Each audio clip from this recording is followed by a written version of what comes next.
আমরা সাধারণত ঘর, প্যান্ডেল কিংবা ফার্নিচার বানানোর জন্য বাঁশের ব্যবহার করি।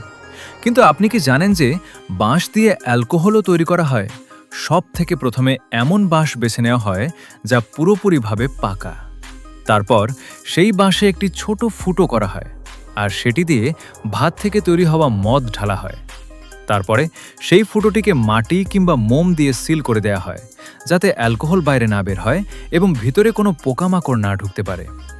তারপর ওই অ্যালকোহলকে সেই বাঁশের মধ্যে 6 মাস থেকে 1 বছর পর্যন্ত রাখা হয়। এই সময়ের মধ্যে অ্যালকোহল বাঁশের গন্ধ এবং তার স্বাদ নিজের মধ্যে মিশিয়ে নেয়। বাঁশ দিয়ে তৈরি করা এই অ্যালকোহল হালকা সোনালি কিংবা হালকা সবুজ রঙের হয়, আর এর স্বাদ মিষ্টি এবং বিশেষ হয়। এটি চীনের মতো দেশগুলিতে বেশ প্রচলিত এবং এটিকে ব্যাম্বু ওয়াইন বলা হয়। এরকম আরও ইন্টারেস্টিং নলেজ জানতে ভিডিওটি লাইক করুন এবং চ্যানেলটি সাবস্ক্রাইব করুন।